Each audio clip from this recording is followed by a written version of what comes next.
Hello friends, good morning. कैसे हैं आप सब लोग? और आई होप आप सब अच्छे होंगे। आज है अक्षय नवमी और मैं भी जा रही हूँ बस औला भगवान की पूजा करने के लिए। आज के दिन औले की पूजा होती है, औले के पेड़ की।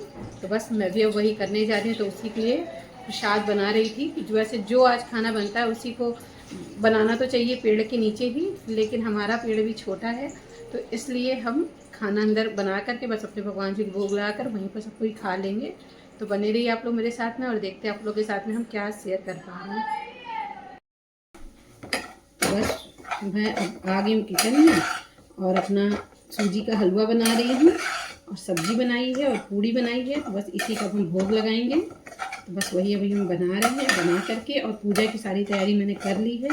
बस ये प्रसाद ही रह गया था, तो ये बनाकर फिर हम लोग चलते हैं, पूजा करते हैं और आप लोगों के साथ शेयर करते हैं हमने कैसे पूजा करी। तो बने रहिए आप।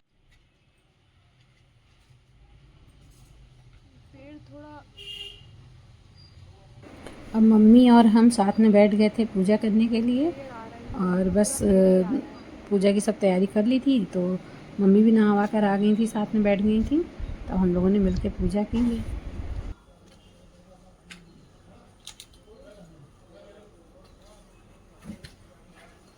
मम्मी आ सकती पीछे से पूजा के लिए, बुआ से बोल दो आने का।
सोच करके बजा दो, ये जल्दी ले आओ।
कोई ज़रूरत हो तो इसको बुलाइए।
पड़ गया।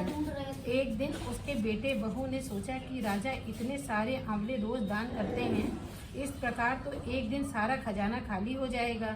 इसलिए बेटे ने राजा से कहा कि उसे इस तरह दान करना बंद कर देना चाहिए। बेटे की बात सुनकर राजा को बहुत ही दुख हुआ और राजा रानी महल छोड़कर बिना बीवान जंगल में जाकर बैठ गए। राजा रानी आंवला दान नहीं कर पाए और प्रण के कारण कुछ खाया भी नहीं। जब भूखे प्यासे 7 दिन हो गए तब भगवान ने सोचा कि यदि मैंने इसके प्रण को नहीं रखा और इसके सत्य को नहीं रखा तो विश्वास चला जाएगा। इसलिए भगवान ने जंगल में ही एक महल, राज्य और बाग बगीचे सब बना दिया और ढेरों आंवले के पेड़ लगा दिए। सुबह राजा रानी उठे तो देखा कि जंगल में उनके राज्य से दुगना राज्य बसा हुआ है। राजा रानी ने कहने लगे राजा रानी से कहने लगे, रानी देखो कहते थे सत्य मत छोड़ो, सूरमा मत छोड़ाए पत जाए, सत्य की जोड़ी लक्ष्मी फिर मिल आए। आओ नहा धोकर आंवले दान करें और भोजन करें। राजा रानी ने आंवले का दान करके खाना खाया और खुशी खुशी जंगल में रहने लगे। उधर आंवला देवता का अपमान करने व माता पिता से बुरा व्यवहार करने के कारण बहू बेटे के बहुत ही बुरे दिन आ गए। राज्य दुश्मनों ने छीन लिया, दाने दाने को मोहताज हो गए और काम ढूंढते हुए अपने पिता के राज्य में आ पहुंचे। उनके उनके हालात इतने बिगड़े हुए थे कि पिता ने उन्हें बिना पहचाने हुए काम पर रख लिया।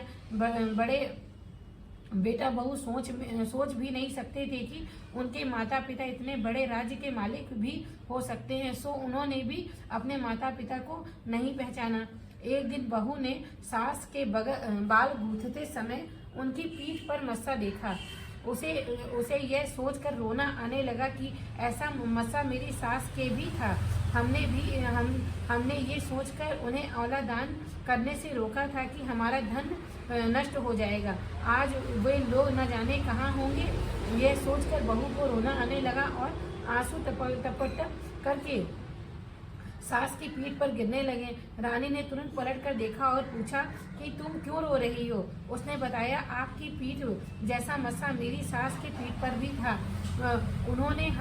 हमने उन्हें आंवला दान करने से मना कर दिया था, इसलिए वे घर छोड़ करके कहीं चले गए। तब रानी ने उन्हें पहचान लिया और सारा हाल पूछा और अपना हाल बताया और बेटे बहू को समझाया कि दान करने से धन कभी कम नहीं होता बल्कि बढ़ता है।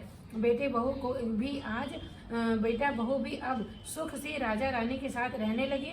हे भगवान, जैसे राजा रानी का सत रखा वैसे सबका सत रखना। कहते सुनते सारे परिवार का सुख करना।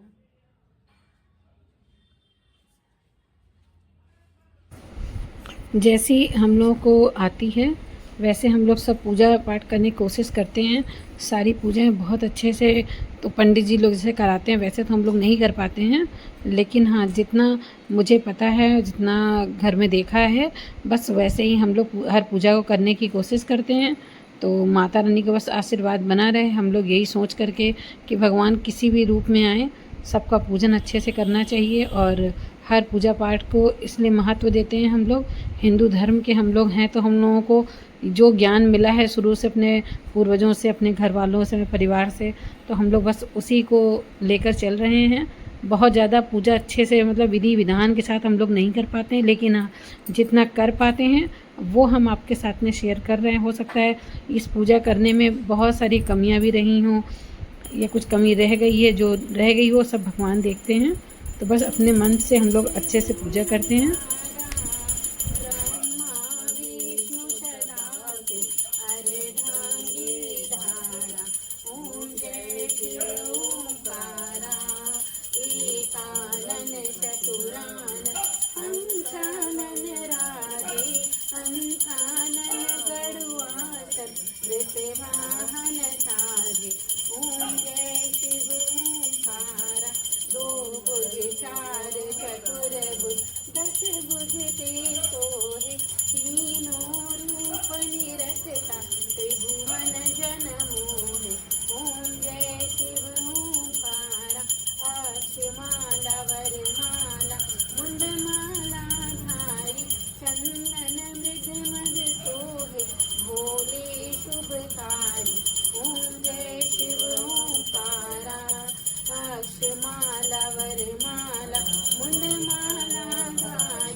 जग करता जग भरता जग पालन करता ओम जय शिव ओंकारा। ब्रह्मा विष्णु सदाशिव जानत अविवेका प्राणाक्षर के माथे तीनों एका ओम जय शिव ओंकारा। राम काशी। अब हमारी औला पूजा हो गई। देखिए हम लोग पूजा कर चुके हैं और अब चलते हैं अंदर, तो फिर कुछ नाश्ता पानी सबको को खिलाते हैं। वैसे सबने प्रसाद तो खा लिया है, तो अब देखते हैं अंदर चलते, खाना वाना क्या कौन क्या खाता है फिर बनाते हैं उसी हिसाब से। तो बने रहिए आप लोग मेरे साथ में। आप सबको भी औला नवमी की बहुत बहुत हार्दिक शुभकामनाएँ हैं। भगवान सबके घर में संपन्नता बना के रखें, सबकी मन को जो इच्छा हो सब